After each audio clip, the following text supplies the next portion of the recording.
Welcome to episode 9 of Antifragile Radio Season 3. Had a super fun conversation yesterday with a really nice guy, Tyler Scheinost. I've been following him for a while, watching his training, and this is a perfect example of why you should not judge a book by its cover. If you go to his Instagram page, you just see a really strong guy, covered in tats, heavy music. You get this idea that he's very much a kind of aggressive jock type, but once you speak to him, couldn't be further from the truth. Super humble, just really open to being able to combine skating, training to make your life better for you, both yourself and for your family and everyone around you. So hope you enjoy. Be sure to follow Tyler because it's super interesting to see what he's able to do from a physical perspective on his board and in the gym as well. So yeah, enjoy, follow him, and hopefully you get as much out of it as I did chatting to him. It's like you're already doing what I would like to do. It's I think I wish that there was a platform available to me when I was younger, because I think it would have changed a lot for me.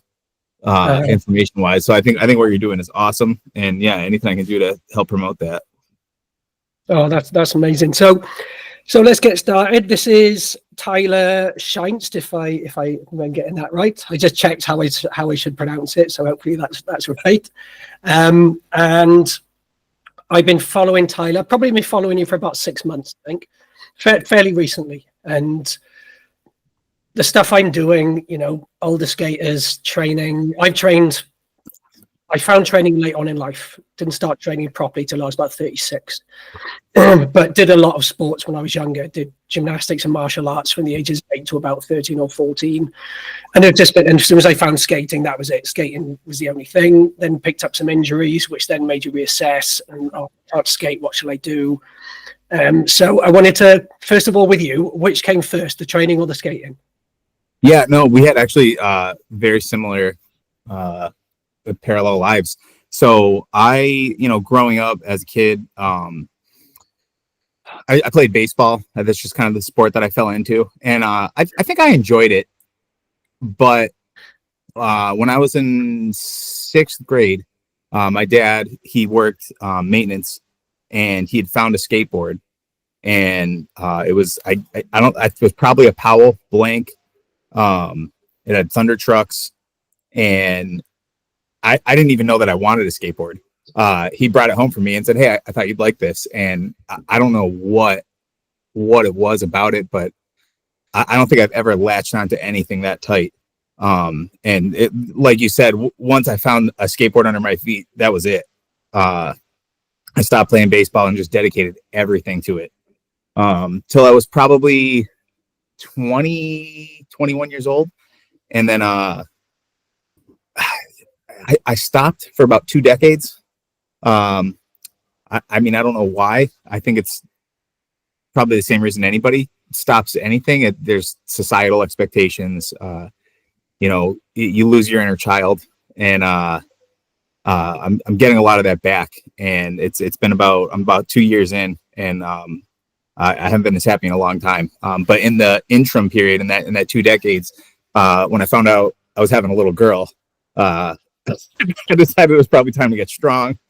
So I started training, and I really did enjoy that. Actually, that was probably as close to skateboarding as I could get. I think in general, I'm just infatuated with movement. There's not really any level of physicality that doesn't attract me. Not to say that I want to do it all, but I just have such a deep appreciation for movement, especially when it's taken away from you.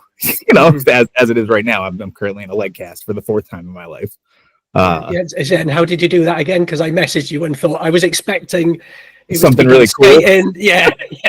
And then when you said how you did it, what was it? Just slipped on some ice in the front yard? Some ice carrying groceries, and I landed on it just right. It folded underneath me, and I crushed this bone right in the arch called a cuboid. Yeah. It's non-weight bearing for 6 weeks, so I'm laid up.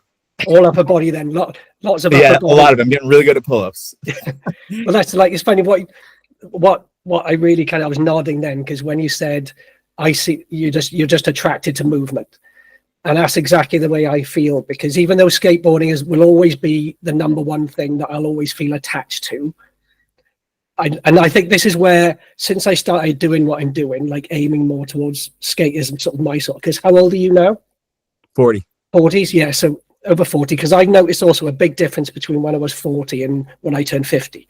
I'm 52 this year, and I've noticed a big difference in how I felt between 40 and 50. And I didn't really change anything, but just through the process of aging, things happen.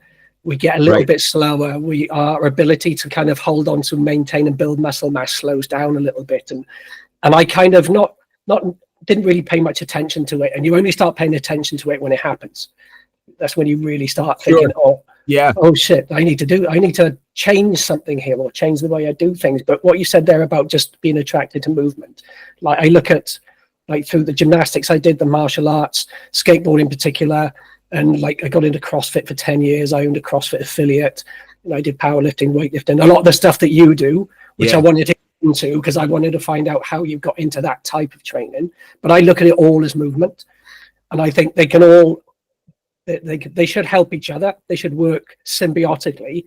So training should feed into your skating, and then vice versa. The skating should potentially feed into the other stuff you do, rather than, so many people are just blinkered in, I'm a skateboarder, I'm a powerlifter, I'm a CrossFitter, and they can't see anything outside of it, because they attach themselves to the thing they do. But seeing what you do and combining the training you do and the skating, I'm like, well, that's the way I see this is the way it should be done. Enjoy both. Both absolutely. Yeah, I think there's just so many things to enjoy. I mean, you'll never hear me say I'm bored. If anything, when I start to nod off at night, I almost get upset because there's just so much more stuff I want to do, conversations I want to have, books I want to read. There's just not enough hours in the day. I just have such a lust for life. And to your point about, movement, I mean, when I was exclusively, powerlifting, and I got into that, I guess mostly because I had a lot of friends that were getting into it. I started weightlifting. I started training. So to go back a little bit, I started training. I got on the fire department in 2006. And I think strength is just something you think you're going to have access to when you need it, until you're put in a situation where you don't have it. And that was kind of a wake-up call for me. Fortunately, it was, in training. And I've never had a situation, where there's an emergency going on that I wasn't able to perform my job. But we were doing an ice water training, and to get the patient it was just training out of the ice and up underneath me, roll him on top of me, it was almost impossible. I was about 165 pounds. I had shoulder issues. And it stressed me out. And I had a friend who's now a surgeon, because he was like, well, you just got to lift. And I was like, I can't, my shoulder will dislocate. I coming up with all these excuses. And, he was like, well, if you build all the muscle around your shoulder, it'll stop dislocating. And I was like, all right. Well, years later, I'd find out that he didn't even know if that was true. He just really wanted me to lift with him, and it ended up working. And he wrote a dissertation on it, as he was getting out of med school. And it changed my life, for the better, for sure. The facility that I have here at my home, mostly is because I don't want to be away from my family. I really enjoy strength training, but to drive to the gym, warm up, go to the gym, probably wait for a squat rack or whatever, and come back home. I mean, you're talking, 2, maybe 3 hours. And I couldn't do it. So I try to figure out how to balance that. And I bought a squat rack out of a gentleman's front yard, and I had one squat session in my garage and said, I'm never going to a commercial gym again. And it's just been this love affair that I've had with all things strength since. So yeah, has it always been? Were you immediately attracted to just the strength training? Like where did you get your information from? Where did you learn to lift? Was it self-taught? Did you go and speak to a coach? Did you just practice and try, fail, try again? Yeah, a lot of trial and error. I mean, I just started lifting, and I think there's when you first start, you think it's as simple as picking something up, putting it down, lowering a part of your chest, and pushing it back up. And I think with social media, there's a stigma that a lot of people think you need a PhD before you even put a barbell on your back, and a lot of people do have the mindset of like just move it, just do the work. And I think the truth is it's somewhere in the middle. I think you should have a good basis of anatomy and physiology to understand movement, but I don't think you have to overcomplicate it. No. And so the first time I thought I was doing everything right, and I flew out to California and lifted with a bunch of friends out there, and I remember bench pressing. We were having like a mock meet, like competition. I had lowered the bar and like paused, almost like a Spotto pressed, and pressed back up. And they were like, "What are you doing?" I was like, "Bench pressing." And they're like, "You got to touch your chest." And I was like, oh, "Okay." And I remember going down to my chest, like breaking those last like 3 inches, and the weight just wouldn't move. And I was like, I have to rebuild everything. It was very frustrating. But that's the beauty of that though, and that's why I always, everything I do, I kind of compare to skateboarding because that's the thing I've done for the longest. And I always see comparisons to do and training, just like you said, there's techniques to training, just like there's techniques to skating. If you're going to do a kickflip, you have to do hundreds of reps right with your foot in different places to work out the best place for you to put your foot to do the kickflip. Right. It just takes that failure. And that's one thing that skateboarders are amazing at. They thrive on failure. They thrive on doing it wrong 1,000 times to then do it right once and then try and repeat that again and again and again and try and make it better and better and better. And I think training to me is exactly the same. It's exactly the same thing. You don't know how to power lift off the bat. You have to go through the process of this doesn't feel right. Or what if I put my foot here? And what if I put my hands here? I think there's a huge, you learn through your mistakes. You learn through, I've been through countless seminars and countless certifications, and you always learn something. Oh yeah, never stop learning. You learn so much more by doing it, and you learn a lot more by doing it with other people because they will, if they're your friends, they'll hook you up on stuff, or you learn from watching them. You learn from watching people in life. So that's why I like what you said about movement. It's all the same thing. It's just what movement are you attracted to? What movement makes you want to do more of that movement? So do more. I remember I couldn't walk by a mirror without stopping, and like I would drop into sumo position and I'd be like, oh, okay, so if I just duck my feet out another couple degrees, I could get a little more upright. And I was like obsessed with like perfect movement and position. I just love it. So that's the thing, because when I went through, like I started CrossFit in about 2008 and owned a CrossFit gym for about 10 years. And for a long period of time, when CrossFit was in its early days, it was very much like your gym at home. Very just spin sawdust, very basic. You didn't have that much equipment. I mean, the gym I went to, we literally had a bunch of kettlebells, a few dumbbells, and maybe 1 or 2 barbells. What year was that? About 2008. Okay, yeah. So yeah, CrossFit was relatively new. Yeah. So and none of us everybody was figuring it out still, really. Yeah, none of us knew what we were doing, and it was an absolute shit show. That was kind of the fun of it, is we were going through that phase of trying to work stuff out. The coaches were great coaches, but CrossFit was so new, they were learning as they were going along as well. It was very different to what it is now. And I remember the very first time I'd ever done a deadlift. We literally had a deadlift competition in the gym of us each trying to outlift each other. And I'd never done a deadlift in my life. And I can bet you that my back was about as rounded as my back could get. Oh, yeah. The whole ego thing kicks in of like, well, I've got to pick it up. Right. I don't care how. Your body kicks in the fight or flight, and all of a sudden you look like a like a German Shepherd trying to take a shit. Yeah, but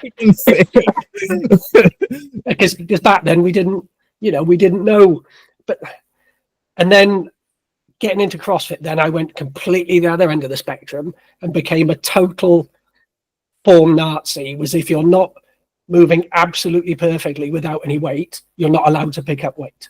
Right. So went from that end to that end, and like you said, you kind of want to be in the middle, saying it's okay to lift like that now and again if you're learning something. So there's a time and a place to really focus on being perfect, and there's a time and a place to just try and just see what happens. You know who woke me up to that a lot was like that guy Ranger Strength. I mean, he trains way outside the range of what's viewed as acceptable by strength standards in society, and he is in incredible shape. He's able to do amazing things. And he woke me up. I mean, a couple conversations with him, he changed my lower back forever, just by teaching me how to do like rounded back deadlifts, like off of a deficit. You're not going for max weight, but really exaggerating that whole movement and coming up. I mean, I haven't had lower back tension in years. But I think he basically puts it like, you will get hurt doing these movements if you don't train in this range. That's why people say that, but it's okay to do if you do it properly. And he's right. He's 100% right. Yeah. If you build it, and you look at something like skateboarding, and you look at the shapes you can potentially end up in when you're skating. Because it's, if you play in most other sports, then if, let's say, you're playing soccer or American football or hockey, the pitch is always the same. Your teammates, the aim is to get the ball from there to there. So it's the same.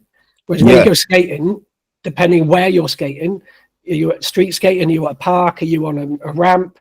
If you're outside, the weather will make a difference. If it's sunny, windy, that can be wind. Yeah, absolutely. Your trucks, they're constantly getting a little bit looser, so you got to tighten them, loosen them. All these things are going in, and it just takes the slightest movement out of position, and it can just completely throw you, and you can get twisted, rotated. You hit the floor at a funny angle. So if you're not prepared for those eventualities, then there's a much higher chance that you're going to hurt yourself. Yeah, and that's what I like about skateboarding. I mean, it doesn't necessarily teach you how to do things right, but it will teach you how to not do things wrong, because that results in serious physical injury. And it's funny. I mean, a lot of things that I've learned through skateboarding have carried me through life in so many ways. I mean, you remarked earlier on, you fall down 1,000 times and you'll get up. And I mean, if that's not a metaphor for dragging you through the absurdity of life, sometimes it's so many people are broken down and they can't get back up, and I've just never been that guy. I'll crash my body into the earth 1,000 times just to get that one trick, and it's worth it every time. It's worth it. So do you think the training that you've done, and let's go back to like when you got into the training, so you got all this stuff at home and you kind of picked up like roughly how to do things. So like, because the sort of stuff you're doing, it's all pretty much based around powerlifting, heavy deadlifts, heavy squats, heavy presses. It looks like you're very, very big on the overhead press. Oh yeah, love the overhead press. My favorite. Because you've got kettlebells up to 90 kilos? Yeah, my biggest kettlebell I think is 96 kilos, like 203 pounds. I've never put that overhead. I have cleaned it to rack position.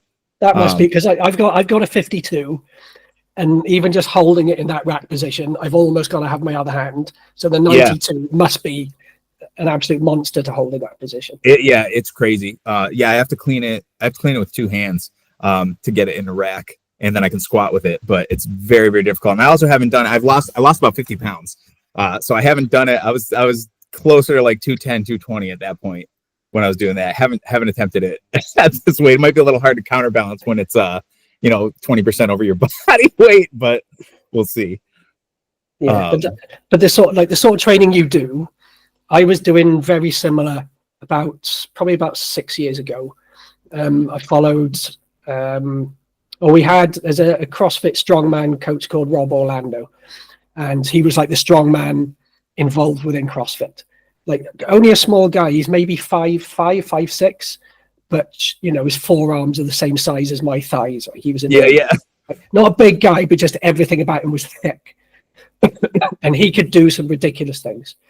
And I went to a seminar that he took called the CrossFit Strongman Seminar, and that completely changed my view on what training could be. Right. Because he was like, this strongman stuff is way more simple than this other stuff, but the return on investment from doing it can be twice as much because it's so untechnical. You don't have to spend years learning it. Like the Olympic lifts, I think Olympic lifts are incredible. They are. But they can be very difficult to coach everybody. I believe it. Yeah. You've got to have a good base of mode, but you've got to have this base of everything before you can really start pushing it. The learning curve is a lot higher, but when picking up a stone or picking up a heavy sandbag and carrying it, or heavy farmer's carries or a yoke or anything like that, you can learn that in about 10 minutes and you can start loading up heavy really quickly. I had like 60, 70-year-old men and women in my old gym picking up and carrying yokes, picking up heavy sandbags, because you just say pick it up, and they're like, oh, how should I pick it up? I was like, you'll work it out. Work it out. You'll figure it out. Your body will figure it out. But with a barbell, it's a bit different. With a barbell, you got sure. Put your shins this close, make sure your shoulders are here, and blah blah blah. But with a sandbag or a stone, it's like you either move it or you don't. Right. Sandbags are incredible. They're so dynamic, and I mean, people can argue conventional or sumo all day. Like if you can't pick up a 300-pound sandbag, I don't care if your deadlift is 640. Like they are incredibly hard to move, and I would argue that if you can pick up, a 200, 300-pound sandbag, you can pick up a 200, 300-pound, literally anything else in the world. 100%. It's such, they're one of my favorite things. I don't, post about them a lot, but I have a full range of them from 50 pounds to 300 pounds, and they're unbelievable.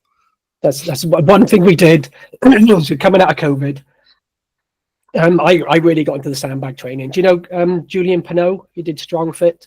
Oh yeah, right, yeah. Yeah. So I bought one of his original sandbags like 8 or 9 years ago, because you couldn't get sandbags anywhere in the UK. Nobody sold them. So I had to order it from him in America. But then I kind of got into using sandbags a lot more, because I've got various issues that a barbell pressing overhead, I just can't. I basically got a thoracic spine that's completely flat. So if I go to press overhead, I can't lean back. And a barbell just feels really alien. Whereas dumbbells and a sandbag suddenly opened up. Oh, I can do it with a sandbag without the issues.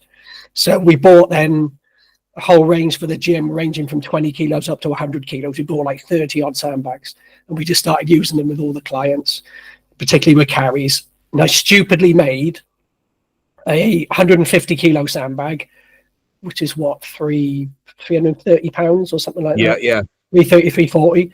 So made the sandbag, couldn't move it because I couldn't get my arms around it. Yeah. So it just sat in the gym, in the corner of the gym. And now and again, people would go over and try it, but it was fun because it was a challenge. And if anybody could even get it close to getting off the floor, it was a big deal. And anybody could go and try it. You get wind underneath that. I mean, that is a huge deal. Oh, well, we had, funny enough, what you said about the weight of a sandbag compared to something else, because again, a good few years ago, guy I was training with, he could out deadlift me because I was never a great deadlifter. So he was deadlifting, I don't know, 180, 190 kilos. And I'd always max out at about 165, 170. Just couldn't. I was never a good. Don't know what it was. Maybe it was confidence.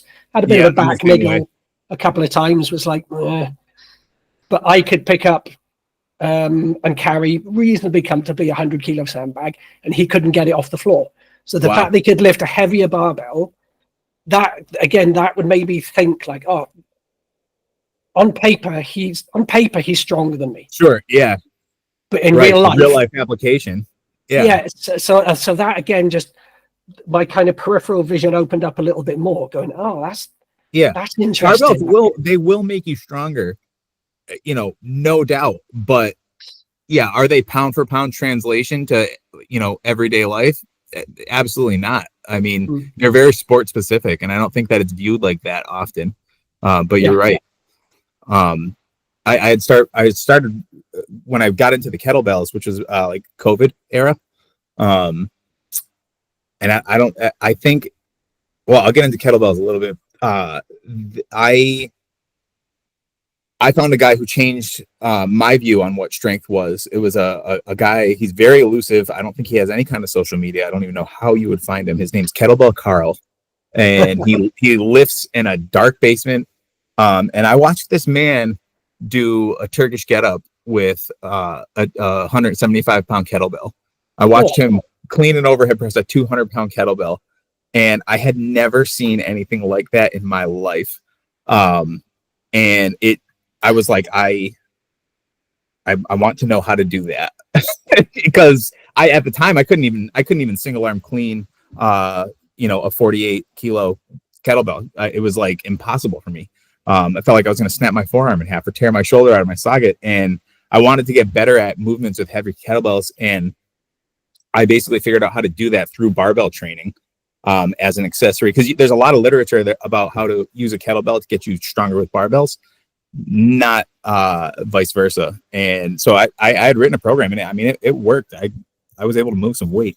I'd love to get back to that. Just like my interest right now more than anything is skateboarding. Now that I found that again, I didn't think that was going to be a possibility for me, at my age and with my conditions. I guess you asked earlier, I should probably segue into that. So I didn't think that skateboarding was something I was ever going to be able to do again. I'd stopped for, at this point, 2 decades almost. And I would like roll around, I always kind of had a board in the background, everything. But, growing up in the 90s, in that era of skateboarding, Toy Machine Welcome to Hell was out, and followed up by Jump Off a Building. And, Jamie Thomas had done the Leap of Faith, and everything was just like, how big can you go? And that was where I was going. I mean, I gotten endorsed by a board shop, called Chills. And that guy, when he signed me on, said, I endorsed you for 2 reasons. One, you have the highest pop of anybody I've ever met. I had a really good flat ground ollie. I could ollie 7 boards, which is roughly 3 feet. My big claim to fame. What he freaked out when I ollied over a Mazda Miata. It was parked at the end of a curb, so I had like a 6-inch advantage. But I flat ground ollied over a Mazda Miata, and he freaked out. So he said, "You have the highest pop of anybody I know, and you'll throw yourself off anything." And when you tell that to an impressionable, 17-year-old kid, I was like, "This is my life's mission," and I was destroying myself. And it's funny, like, knowing now, like even some of the stuff. I mean, I laid off my friend's his dad's single-story ranch. Like I would throw myself up. I broke my collarbone ollieing off the like a Connex box, like for like a storage unit. It just didn't matter. And I could have just, lightly popped, but I was still doing 2-foot ollies off the top of those, like just crashing into the earth's crust. And it took a toll on me. And I think, I didn't have any mentors to say, hey, you can still just skate like a mani pad for 5 hours and have a great time. In my mind, like, if I couldn't go as big as I was going, it wasn't worth it. And when the pros didn't outweigh the cons anymore, when you start, you get a career and kids, I let it go. And I hate myself for it. If anybody's listening, if you take anything out of this, just don't ever stop. Like, if that's what's right for you, it's what's right for you. But there are so many options. You can have so much fun skating. I think when you're young, it's like, what's the highest thing I can skate? When you're a little bit older, you're like, what's the lowest thing I can skate? And like still have it be cool. But so when I started skateboarding again, at 39, at this point, I had already suffered a pretty bad fall. Again, not anything cool. I was painting my house, fell about 25 feet. It completely obliterated my left leg. full tib break, almost compound. It was almost blown out of the skin. Broke every bone in the top of my foot. Mashed the heel to just cornflakes. I mean, it was a mess. I needed 3 surgeries. I think there's still 3 plates and 12 pins in there, and a very, very aggressive amount of arthritis. There's 3 stages of arthritis, which you're probably aware of, I'm sure, with your spine. My ankle is in stage 3, maybe even like 3.5. It's like actively trying to fuse itself, and I'm doing everything I can to combat that. I mean, I do, for the last 10 years, I've done 8 to 10 hours of mobility just on that ankle a week, just to keep it moving, because there's no joint spacing in there anymore. It's pushed all the synovial fluid out. It's just bone on bone. It's very, very difficult to continue to move. And once I dropped about, and it wasn't even on purpose, it just kind of the way life unfolded, I dropped about 45 pounds, and there was a skateboard around. There was always a skateboard around, and for the first time I was able to kickflip. I didn't think that I could do that anymore. I didn't think my ankle would flick. And I landed a kickflip, and it was like I don't know, like it's like seeing your high school sweetheart, who is my wife, but like walk by, you're just like, oh my God, you're beautiful. I'll never let you go again. And I once that was unlocked, and I saw it as a possibility, I just went on a full force mission to get back every ounce of that I could. And I think arguably I might be a better skateboarder now than I was when I was a kid. And I attribute a lot of that to strength training. It sounds like, I mean, that's the one thing I think about skateboarding compared to all the other things I've done. Like I said, skateboarding is the only thing I've done reasonably consistently. I've had quite a lot of layoffs through various injuries. I mean, I dislocated my ankle in 96, and that gave me about 2 years off because that was quite a bad one. I got pins and screws in my right wrist from breaking that twice, and a few other things that kind of put me off here and there, and work and all these things. I've never skated non-stop. There's always been little breaks and layoffs in between.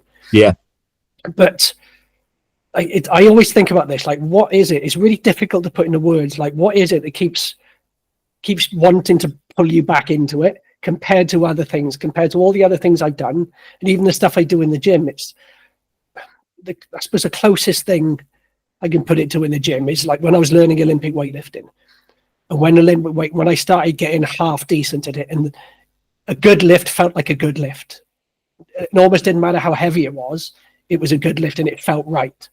It's like with skating. If you do a kickflip and you do what you consider to be a good one, your feet catch. Oh, you float. You can't put that into words. Nope. It's impossible. It's just a feeling. It's an emotion. It's a sensation, and I just can't think of anything else that's replicated that. Stuff gets close-ish, but nothing will replicate that. Even just bombing a hill, right? And I think a lot of it is, in your head, at any point, I could hurt myself. Even if it's just pushing down the road, I could hit a stone. So there's always that slight risk, no matter what, even if it's just getting a mani pad. My friend broke his ankle last year just pushing down the road because he hit a stone, rolled his front ankle, and he broke his ankle. So I think maybe it's that constant risk.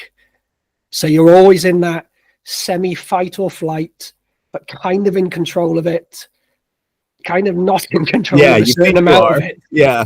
There's but that. How much control are any of us in, really? Yeah, and and if you go and skate a park, you've got other skaters there, you got scooters, you got all this stuff with like flying around. So I think what skateboarding does, it makes you really hyper aware of your surroundings, of your abilities, and also almost trying to push beyond those abilities when it feels right, because we all have those days skating where things just work.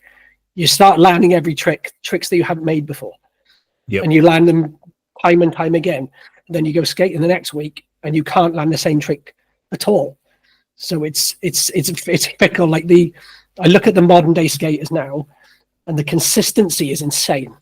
The consistency of the skaters now compared to what I remember, you know, and is they're 10 years old. Yeah, oh, totally. You know, I don't understand seeing, like you said, 10-year-old kids doing 16 stair handrails when, like, how have they got the power to get there? Because when I was younger, you didn't have, and I suppose not, you didn't have the power. You didn't believe you did because no one else had done it before. That's true. Yeah. It only takes that one person to do it, but everyone else then to go, oh shit, it can be done. Okay, so now let's try it. And right. You know, and once you know something's possible, everybody thinks it's impossible until someone does it. Totally. And then everyone starts doing it. I think, you know, Jamie Foy is a huge example. He has proved so many times. Him, Andy Anderson, I mean, if he more than anybody, I think is one of the most important skateboarders of modern times. He is, a lot of people dog him for his style and how he skates because, I don't know, maybe too many kids grew up with video games. They think everything's Tony Hawk Pro Skater. They need to see it like bigger. But the way that man can assess the most basic thing and be like, I can skate that and make it look as beautiful as he does, he's incredible.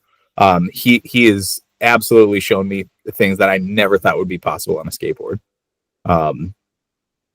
And yeah, I mean, once that door is open for you, that's it. And I think, you know, arguably what you know, you're doing, you know, with this whole anti-fragile movement is showing people, you know, that they don't have to stop. They don't have to, you can skate in your 50s, 60s. I mean, there are like, I mean, there's a guy, I don't know if you're aware of him, you should seek him out. His name is Jimmy Gonzalez. He lives in Texas, in the States. He's 70 years old and, you know, still carving around, having a blast. You know, there's tons of skateboarders that we, you know, I mean, they're professionals. The people like, I think Daewon Song just turned 50. I mean, he's an enigma. He's a completely different, I mean, I can't even believe an actual person. I think he's an alien. Yeah, I think he's an alien. He's incredible. But, you know, he's still giving it hell. I mean, Willie Santos, Frank Brewer, he just did Wallenberg. Yeah, I saw that. I couldn't believe that. I've seen Wallenberg in person. It's mental. Yeah. And no part of me thinks that that's doable. For me, you know what I mean? And to see him, you know, huck himself off at 50 years old that for me, seeing him do that is like trick of the year because I understand how much can go wrong with that. Oh my God. You know, just all in, if I try to ollie down a set of 4 stairs now, I'm having to think about it, go, hang on a minute now. Right. Yeah, my ankle will be dust. Yeah. and the way he just rolled away, just nodding, going, yep. I'm like, until you're that age, you will not understand how gnarly you won't get is. It. I know it's incredible. But you know, Andrew Reynolds is another one. He's still pushing it. But and what I like about him and about a few other skaters now is they're actually being a bit more vocal about taking care of themselves. Looking after, and it's not about, the way I look at it now is I want to take care of myself for 2 reasons. I don't want to just live until I'm 100. Because I used to talk about longevity a lot. It's about longevity. Well, it's about quality as opposed to quantity. Sure.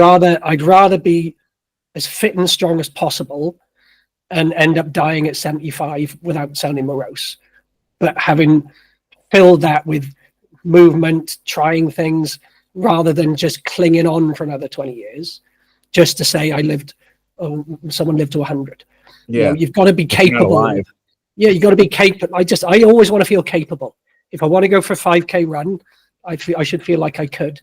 If someone says, "Oh, do you want to come and try rock climbing?" Oh, yeah, go on then, because I think I can. It's the confidence it gives me to try things, and not strength for strength's sake or fitness for fitness sake. It has to be something that's going to be useful. That's going to allow me to be confident, capable, but basically until I drop dead. That's the way. And if that allows me then to keep skating and enjoying myself, then that's the bonus as well. Yeah. And you know, if it's not fun anymore, I won't do it, but I just don't, Mm. I don't, and I because I've done that, it wasn't fun for me anymore. I wasn't able to do, I wasn't able to live up to this expectation that I had in my head. And I think I wish I had a mentor that just told me to lower my expectations, because it's like you said, just get on a skateboard and bomb a hill and tell me that is not the most fun that you can have for the 45 seconds that you're clinging on to life.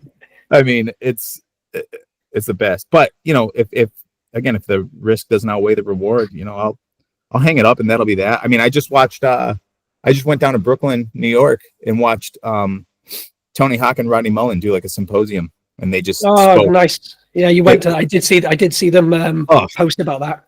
It was awesome. I hope they do it more. I hope they, cross the pond. I hope you have the opportunity, because it was a very, very captivating. I mean, 2 hours went by like that. And I could have sat there for another 2. I mean, they were fantastic. And, they said, Tony Hawk's on this thing right now where he's retiring tricks. He's doing them one last time, and he's hanging them up forever because he knows the risk doesn't outweigh the reward. And he said, at this age, everything that I've done, every ollie's a gift. And that has resonated in my head. It's like, he's so right. Like, it doesn't have to be, the biggest and best thing that you've ever done every time you put your feet on a skateboard. It's just, everything looks better from the perspective of being on a skateboard. And I'm thankful to still be able to do it. Yeah. Because at the minute I'm moving a little bit away from, because I've always been reasonably consistent with strength training. I use the sled a lot, because like I said, my back doesn't let me do heavy squats or deadlifts. So I'm like, but I still need to load my system. I still need to get the benefit from stressing my system with something heavy. And I like, sometimes I like to refer it to as, sometimes you just need to be violent. As in, not in a negative way. It's do something that causes your body to have to use everything it's got. Yeah. To do the thing, every ounce, so that you do it, and then you have to literally sit down afterwards and go, I need a minute to replenish and get over that. And the sled is perfect for that, because you can load it up. You can put half a ton on it, and nothing's going to go wrong. But if you need to move that sled, you've got to use every ounce of energy you've got, from your earlobes to your ankles, 100% to get it moving. So I'm so thankful that the sled exists to allow me to still push, and give my nervous system that massive hit, because it's the same principle as, like you said, about skating big stuff when you were younger. Because I was like that. I wasn't a tech skater, but if I found a set of steps, someone could always talk me into trying it.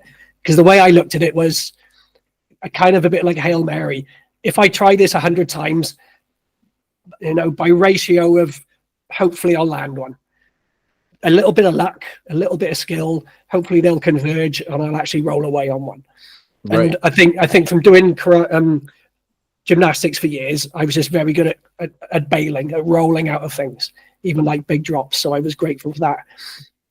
And I look at kind of pushing a heavy sled as that. It should be a bit scary. It should make you think twice. This is going to suck. Do I really want to do this? Nothing's going to go wrong, but you get that same sensation of rolling up to a big set of stairs or a rail and thinking, there's a lot of what ifs here, but the strongest what if wants to be, what if I roll away? What if I roll away and do it and make it? That's the thing that keeps you doing it. And I think that's the same with the heavy stuff. With the heavy stuff you do, and my equivalent would be pushing a sled. What if I could push this sled for 20 meters without stopping? If I can't, I'll come back and I'll try it again in a week's time or 2 weeks' time. But it's just that always trying to push. Have you heard of Kelly Starrett? So he had a saying that was, when he's helping people with their mobility, is go to the entrance of the pain cave, but don't go in. And I've always remembered that as thinking, okay, well, even with mobility and things like that, you still need to push yourself and you still need to find intensity. Otherwise, it's not really going to do much. It's just ticking a box. To really make a change, it has to be difficult. It has to challenge you, and you have to grow from that. And like I said, all of this, everything going through my head, I'm like, well, that matches skating, and that also matches what happens in the gym. So they are basically, the act of doing it is very similar. Sure. It's just the gym puts so many people off because they have this predetermined idea of what they think the gym is. And you show from what you do, like the gym doesn't have to be boring. It doesn't have to be turn up, put your headphones on, go on the running machine, do your 5 sets of 5. You know, it's to me, sometimes it's like play. It's like you freestyling a little bit. I wonder if I could pick that up. What if I could carry that over there? I wonder if I could throw this over my head. Like not Absolutely. enough people open their vision to trying something. Obviously, there's a level of strength you want to get to before you start going crazy. Yeah. But like Lucas Range of Strength shows you, it's you build up to these things, and it's just trying it. It's just being creative with it. You know, how creative, how many different ways can you pick this up and carry it and whatever. And maybe that's why a big turnoff, I think, with box gyms, it's hard to be creative. And that's why, I do it out of my house, and it's an expensive and hobby, and it's a labor of love. I mean, it doesn't have to be. A lot of the stuff I pulled out of scrap piles and everything with a little bit of luck, but yeah, I mean, what I do wouldn't work if I went to a Gold's gym or whatever, because I could be deadlifting and all of a sudden, like in between sets, just be like, I got to start smashing out some kick flips. Like you can't do that at a commercial gym. That's not happening. Or like, when I was doing plyometrics the other day, I just started, flat ground, like popping and like landing in tail stalls and everything. And to me, that's still jump training, and I was wiped by the end of the session. I just had a blast. There's been sessions where I've gone in there with a plan, and I'll just start board sliding a kettlebell, just because that's where my mind took me that day. I don't know. I'm just built different. But I think that's like when you talk about people like Andy Anderson, it's he has his haters, and he obviously doesn't really care because that's I've had a few comments online with stuff I do, and you're always going to get them.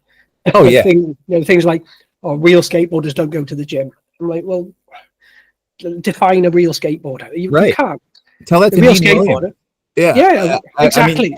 I mean, come on, that guy is amazing. Yeah. He's got a heel flip. You could not. AI couldn't do a better heel flip than Ian Williams does. No. I mean, it's like perfect. He's one of the greatest skateboarders I've ever seen. And yeah, I mean, avid strength athlete. Really, really cool stuff he's got going on. Yeah. I've been following Ian for a while, ever since. I think I saw him on an advert for On It because he was sponsored by them. Oh yeah, right. Doing kettlebell stuff, and I recognized and thought, is that who I think it is?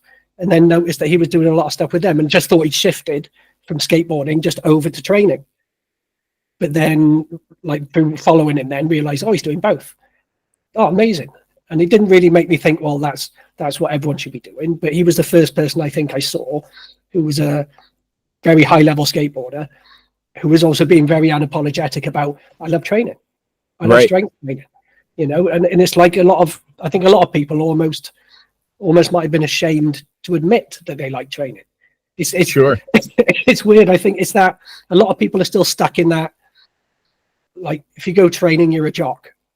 Right. That's not what skateboarding is. And it's like, well, that's not what skateboarders are. Skateboarders are creative. Skateboard by generally, they're creative. They're, the whole punk rock side of things is they're seeking something different. Sure. So let's be honest, if you're skateboarding and training, that is different. So that's about as punk rock as it. And you talk about punk rockers like Rollins and people like that, straight edge guys, who they were all training hard as hell back then. They were all, because it was a way for them to get this kind of violence out of their heads and out of their bodies. Those famous Rollins quotes of the iron never lies. 100 pounds is 100 pounds, no matter how you feel, no matter what your day's been like. It never changes. It's honest. It's humbling. And I think a lot of people don't like being humbled. I think that's one of the things. They don't like, if they're very good skateboarders, they don't like going in with that white belt mentality of, I'm going in to try this now and I'm going to be terrible at it, but I want to get better at it. And that's what skateboarding always was. Everyone's terrible to start with. Sure. You fall off, you don't know what to do, you put your trucks on backwards, you do terrible grip tape jobs. You go through all that, but you don't care because it's skateboarding, and it's taking that mindset and just plugging it into something else, and just taking the blinkers off for a minute and understanding that if I want to be able to keep skating into my 50s, 60s, 70s, even 80s, I have to do something about it. Yeah, I can't just rely on skateboarding. Yeah, just skateboarding isn't enough. It's just not. No, because it does, and it beats the crap out of you. Yeah, it's the impact, and I always say the compressive nature of it. You're kind of hunched over, and you've got that. Even just dropping off curves, you've got that bit of compression. Like, you need to do some expansive stuff. You just need to build a bit more muscle. You don't have to be a bodybuilder, but no, muscle is just armor. If you slam and you've got a good bit of muscle on you, you're much more likely to get up again. And it's it's not just skateboarding. Like, I can remember a friend of mine who was training he was training like Muay Thai, like stand up, and he was training Brazilian Jiu-Jitsu, and he was like, hey, would you like just write me a program that I can do like 3 days a week? And I was like, what are your goals? And he's like, I just don't want it to hurt so bad when someone kicks me in the stomach. I was like, that's a good goal. That's a good goal to have. Yeah. And it's because just training those combat sports isn't enough. And yeah, I think you just have to figure out what the conduit is to make your craft, make you better at your craft, whatever that may be, whatever you want it to be. But yeah, the limits are endless. But yeah, you got to be creative. Just go back to some more of the sort of training you do. So when at what stage did you start getting more creative with stuff? Did it come from the kettlebells, or yeah, I think so. I think that's probably what started it. The kettlebells redefined. I mean, so barbell. I mean, by definition, barbell movements, powerlifting movements, which I love because I love the ferocity of them. But they're linear movements. You lift the most weight by the most linear path of travel, and that's fine. It's great until it's not. And some people will do that for the rest of their life, and they're content with it. But I'm not a very linear, person. So that had an expiration for me. It started to get stale, and I was doing it to do it. It's like I equate it to like my appetite. It's like some days I was just eating to survive, and some days I was starving. And I once I found kettlebells, and I wanted to like learn how to manipulate heavier kettlebells. That started opening up my creativity, and a lot of the complexity of kettlebell movements. That's what I like about them. They walk this fine line of strength and endurance, and to lift them, you have to be strong, but you also have to be technically proficient. But not quite as much. It's a little more forgiving than Olympic weightlifting.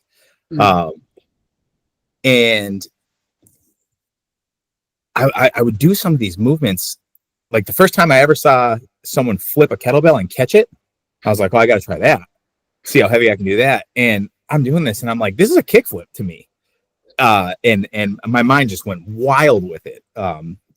And I think from that, I started doing that. I got into this trip for about a year where every Friday I was doing this thing called Feet of Strength Friday. And I was just doing some weird movement that I would find through, the historic archives of physical culture. And I would just attempt it, as heavy as I could. I mean, and I'd done things that I've pressed a fire hydrant over my head. I pressed a 200-pound anvil over my head, which that's definitely something you were saying, with your overhead press. I think there's a huge misconception with the overhead press. You do need to learn how to perform that with a certain degree of layback. And if you can't do that, you are definitely going to be limited. But yeah, if you try to press a 200-pound anvil over your head, you have to be able to have a good amount of layback to be able to just get that in a position, because it's incredibly difficult. Overhead pressed a 200-pound keg. and I couldn't get enough of it. And there was like people that were contacting me that were like, we're going to do whatever you do on Friday. Like, what do you have coming up this next Friday? And I was like, all right, well, this is getting to be a little bit more pressure. You know, it was like a creative expression for a while. And now I have got like people relying on me. And so I ended up actually, what did away with that is I got really focused on, well, during the course of this, I had stumbled upon the Dinny Stones. Yeah. And I was like, I gotta do that. So I've always been a fan of, you know, DIY as much as possible. And it got to the point where, you know, my DIY rig was just, I was maxed out. I couldn't fit any more weight on these loading pins that I had bought. The rings that I got from Iron Mind were not regulation. And I bought a full set of the Dinny replica trainers that I think Servius does, because I just became obsessed with trying to get to full weight, and I did intend on, you know, taking an international flight to, you know, actually lift the real stones. I did get approved to do that because you have to have a video approval of like 90% of the full weight with the movement, but I just didn't. Plans didn't work out. It didn't work out the way I wanted it to, but I did get full weight on those, and that kind of dwindled. But I think actually, really, once I got to full weight, I was just like, it's time to focus on skateboarding. Like I don't need to take a flight to Scotland. I need to start skating more, and it's just been, you know, that ever since. But yeah, kettlebells definitely kicked all that off. I think they are, as far as bridging the gap between skateboarding and weightlifting when it comes to that level of like artistic creativity. I think it was the closest thing that I found. And I think that's why I fell in love with them. You know, so if I had to pick, I would take kettlebells over any of it. Not over a skateboard, but over, it's like strength training wise. Like I could dump every barbell I had, and just have a kettlebell gym and I could be content for the rest of my life. I really, really enjoy them. What do you think it is that's drawn you to the strength stuff over anything else, over running, over endurance, over maybe CrossFit, over like what is it about it? I guess it's not so much. I think if I was to like deduct that down, it would be more of like, what don't I like about certain disciplines? Like the CrossFit thing, I mean, I guess I really just don't need the community. A lot of people really thrive on like that communal. I find a lot of strength in solitude myself. Mm-hmm. So I don't need the community, and I guess I kind of like to do things the way I want to do them. I don't really need anybody to like program for me. I think it's huge for someone. I mean, CrossFit has put a barbell in more people's hands than any other discipline that I've ever seen. I mean, there are, you know, 45, 50-year-old soccer moms doing snatches on the weekend. Like, that's incredible. And I'm very thankful for CrossFit for that. It's just not, it's not for me. I think, yeah, as far as like endurance running, I mean, I've never really been much of a runner. I think I can remember, you know, the few times that I've done, you know, a 5K. I did a zombie infested 5K all through the woods where you're being attacked by zombies the whole time. It's like flag football, basically. They try to grab these flags, and if you don't come out to the end of the race, you know, with at least one flag, you didn't survive. I ran like hell. I showed up with all 3 flags. I think I did the whole thing in about 48 minutes or something. I was terrified. It was a good time. But yeah, there's something about the sound. I mean, maybe I could drown it out with music, but there's something about the sound of my feet repeatedly slapping on pavement that's just like nails on a chalkboard to me. I've just never really gravitated towards it. And I have a lot of friends that are endurance runners, and they train for Ironmans and, you know, marathons, and it is incredible. I mean, my friend Jay, he was an Ironman athlete. He was so proficient at that discipline. He would say, you know, I can, swim, bike, and jog in a straight line for an eternity.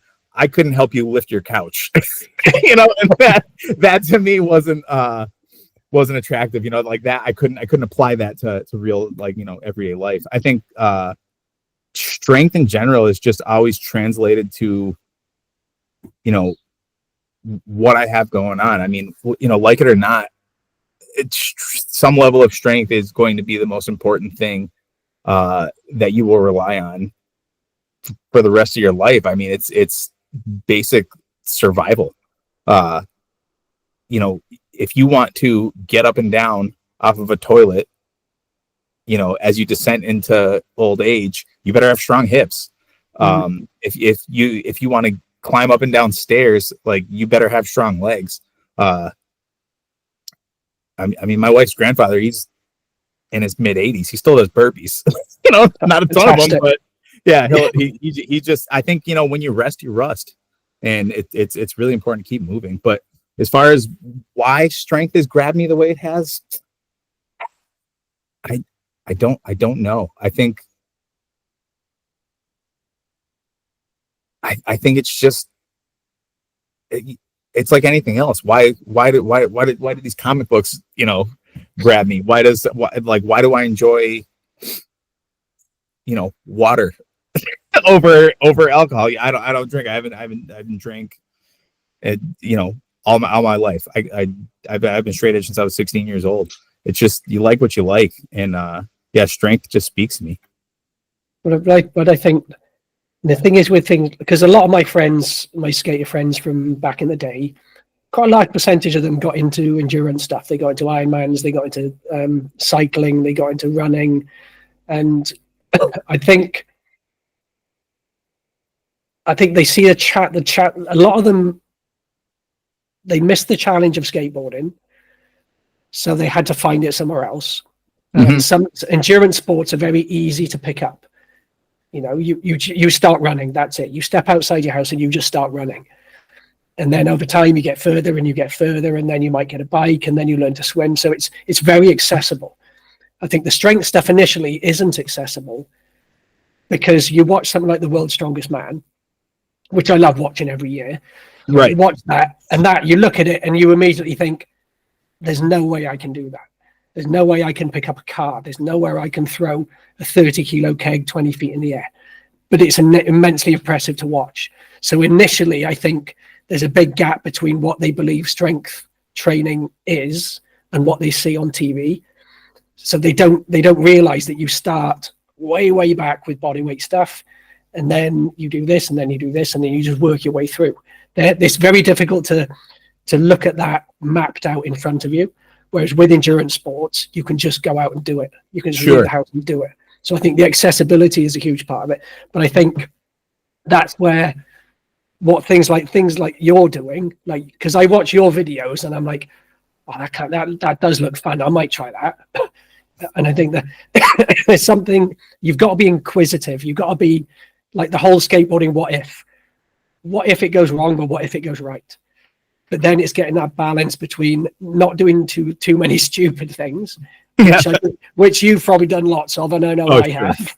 Yeah. I think I counted. I mean, not, as far as stupid things goes, there's 206 bones in a human body. I've broken 21 of those. I'm kind of a glutton for punishment in that regard. That's only a tenth. You got plenty more. That's not many. Yeah, but there's an awful. I think what skateboarding does as well, because I forget this. Like when I had my gym and I was coaching sessions. Your average everyday person who maybe got an office job, but they start enjoying whether it's CrossFit or Zumba or yoga, whatever it is. I don't care what people do as long as they find something they like doing. Right. And somebody might get a niggle in their shoulder, and they'll come up to me and go, "Oh, my shoulder's hurting a little bit," and because I'm so used to being injured. And almost shrugging off niggles, you'll be fine, don't worry about it. But if it's a problem, go and see a physio, when I recommend physios. And you forget that the average person, they feel a pain and they go into fight or flight straight away. Like, what's this? What if it gets worse? What if I can't put my jumper on in the morning? And they have this kind of domino effect of all these what ifs of like, because they've never experienced it before. But growing up skateboarding, you experience so much pain over long periods of time. Point. Yeah. You sprain your ankle. What do? You put on an extra pair of socks and you do your shoes up twice as tight, and you go skating anyway. So you get used to these sensations of discomfort, of pain. Yeah. And stupidly, when you're younger, you'll probably do things where you should have rested. But I think you then take that into training. So if you do get a shoulder niggle, I'm not bothered by it. I'll just go, right, well, I need to rest that for a few days, do some mobility. And like with your ankle at the minute, it doesn't stop you training. It just stops you training that ankle. Right. Whereas the average person... when it's healed, I'll get back to it. Yeah. Whereas the average person doesn't have that. On what I think too many people focus on what they can't do instead of what they still can. And they can't get out from under it sometimes. And it really is just that simple. I mean, when I initially broke my foot, I could do 12 pull-ups. I'm up to 24. Like now I'm good at pull-ups. I don't know. But it's the mindset that we have. That is exactly what you just said. I had this conversation with somebody yesterday. Yeah, I do a couple of sessions a week at a local cancer research center here in Swansea, just helping people post cancer. And the biggest thing for them is confidence. It's not inability. Sure. It's confidence. They're unsure of what they should do. Is it going to hurt? Because, the treatments they've had, they have fatigue, they have aches, like depending on the drugs they're on. So the fear of the slightest thing hurting, so therefore they don't do anything. Yeah. So me going in and just doing a half an hour fitness class with them, we sit down and talk for most of it, because I'm like, you need to be convinced of your confidence that you can do what you don't think you can. Then we can start looking at the actual movements. It's until you shift that mindset, then you're never going to maybe get where you want to be, because you'll always have that negative part of your brain just going, no, I better not. No, I shouldn't do that. I read something on the internet that this, or a friend of mine told me I shouldn't do that. They're constantly told, be careful, you're fragile. Yeah. You're not fragile. The human body is incredible at healing itself, as long as you're in the right state of mind to be able to give it the chance to do it. And I think that's one of the best things about strength training, is it gives you that confidence. Because if you can pick up that heavy weight, or you can carry that, or let's say you go shopping and you need to, one of the girls in my gym years ago, she came up to me super excited one day saying, I picked up a bag of sand in the local builders merchants. I was going to buy some stuff for the garden, picked up a bag of sand and put it on my shoulder. And she only weighed about 45 kilos. And the guy came over to say, do you want me to carry that? And she just said, oh, no, it's fine. Got to the car, put it in the car, and then stopped and went, I've never done that before. 6 months ago, I'd have said, yes, of course, you carry it for me. And she realized and noticed that through the training she'd done, allowed her to do something that she never thought she'd be able to do. And so she then started believing in her own ability, and she suddenly started getting stronger and stronger and stronger in a much shorter time frame because of that belief. I think that's so powerful, and that's what strength training, I think, does. Much more than other types of training. Yep. Yeah. I mean, pain is inevitable, but misery and defeat is a choice. And I think, more people need to hear that, because if you want to succumb to this world, it will eat you alive if you allow it to. It'll suck every ounce of happiness and joy that you have available. And happiness and joy is not going to find you. You have to actively seek it out, and you have to say, like, no, I'm not done. I'll tell you when I'm done. I had plenty of doctors tell me, when I had shattered this leg, that I wasn't going to be able to lift anymore. I was probably going to have to find a new career. I just decided that I was going to be the person who decided that. I wasn't going to let a physician decide that for me. And, I came back stronger. Nothing was impacted by my job. And I think that's probably why I decided that I could skateboard again. You know what I mean? It was that mindset. Like, no, I'll tell you when I'm done. I'm all set. And do you think it was, Because how long had you been strength training before that injury with your leg? Probably so. Yeah, I started strength training basically right when I found out I was going to have my first daughter. So 15. So I was probably good like 6 years into it at that point. So do you think that helped when you had that injury and with the doctors telling you, look, there's a good possibility you won't be doing this? Do you think that 5 years of strength training gave you that edge, or do you think you're that sort of person anyway? I think strength training is probably what allowed me to be that person. I think prior to that, had I not had that foundation laid before me, I probably would have said, all right, I guess that's done. That chapter's closed. But yeah, no, I think you're right. I think strength training in general, puts you in that mindset of like, I mean, there's plenty of things. The first time I ever bench pressed, I got pinned under 135 pounds. I'll never forget that as long as I live. And so when you go into something like that, and I think that's probably what's so off-putting about getting started, is you see all these people, doing this stuff that in your mind, you think you have the availability to access if you need it, and you just don't. It's off-putting. And a lot of people, if they're not immediately good at something, they're not doing it. And it does take, nobody wants to hear, if someone says, I can't, how do I get strong? How do I get strong? My daughter's friends, how do I get strong? No one wants to hear, well, put a heavy barbell on your back and squat for 10 years and you'll get pretty strong. That's not the answer that anybody wants to hear, but it is a labor of love, and it is a war of attrition. And if you are willing to stick it out, you're incredible capable of pretty incredible things. And 100%. It's I think that's one lesson that strength training has taught me, is if you apply yourself to anything long enough, you'll get decent at it. At skateboarding too. I mean, like you said, nobody's born a good skateboarder. You gotta put some reps in. Yeah, and I think that's coming up to nearly an hour and a quarter, and I think that's a really good place to finish our chat, because we could probably talk for another 2 or 3 hours about this stuff. But I think absolutely. It's been really cool, because the interesting thing with Instagram and what you see through Instagram, and I had an idea in my head of the sort of person that you'd be when I talk to you.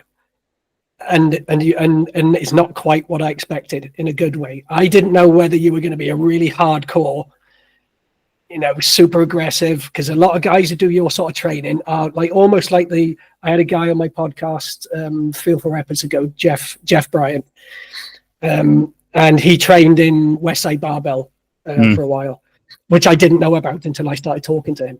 So I was like, oh shit, we need to do a whole other podcast on that as well. But he's such a calm, sort of unassuming guy that I almost couldn't picture him at Westside Barbell, because it's so crazy. If anybody's seen it, right? If anybody's hasn't seen the documentary, you have to watch that documentary. It's amazing.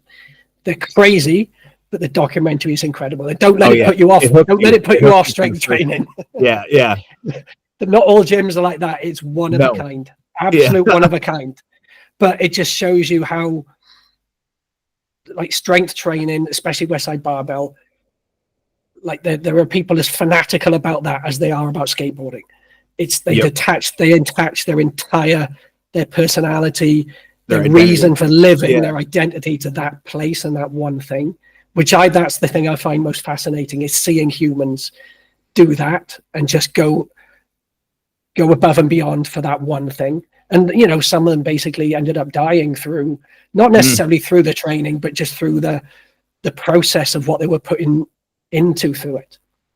So yeah, I think actually I might link that in the show notes, because even if you're not into any sort of strength training or fitness training, it's a fascinating documentary. I agree. Top 5 documentaries. Most of the people that I've recommended the documentary to do not strength train.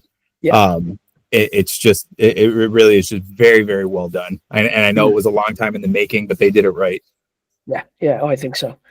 So I'll pop in the show notes, your Instagram, because it's worth watching, just to show, if someone doesn't know anything about strength training, you're the sort of person to show you that it isn't necessarily what you think it is. It can be anything you want it to be. If you use some creativity, you don't need a lot of equipment, you don't need a lot of money, you don't even need an awful lot of space. You just need to start trying and doing and challenging. Is that the dog? Oh yeah, that's my dog. That's Agnes. There we go. Oh, mine's asleep on the sofa just next to me. Oh, yeah. If anybody, if anybody wants to reach out to me, I'd be happy to have a conversation. Anybody that's listening to this and finds my Instagram, I'm just a guy. I don't do this for a living. It's just purely for the love of it. So I'm happy to help anybody in any way I can. Well, I can certainly see us having another conversation in the future about maybe a bit more. But I think we covered some great stuff there. I mean, what I wanted to know about your background, and I think a lot of people will get a lot out of that, and hopefully maybe kickstart a few more people into doing some strength training, and kind of dropping the weird jock mentality around it, because it's just movement. Yeah, absolutely. It's just movement. Yep. Good movement is good movement. Fun movement is fun movement, regardless of what no movement is bad movement. Exactly. But it's been a genuine pleasure, Tyler, and thank you so much for taking the time to come on. It's been a pleasure. Certainly stay in touch, and I'm going to be keeping an eye on. I haven't got my 360 flip back completely yet. I've landed a couple in the last year, but I'm not quite there yet. So I watched some of the progress. You're you're right there. You're right there. This year, it's going to be before my 52nd birthday this year. I love it. It's an elusive trick. Tell me about it. I don't think I ever had it properly, even in my 20s. So not as many times as I thought I did. But we'll see what happens with it. I'll be watching. Anyway, thanks again, Tyler. All right, Dan. We'll take it easy. Speak again soon.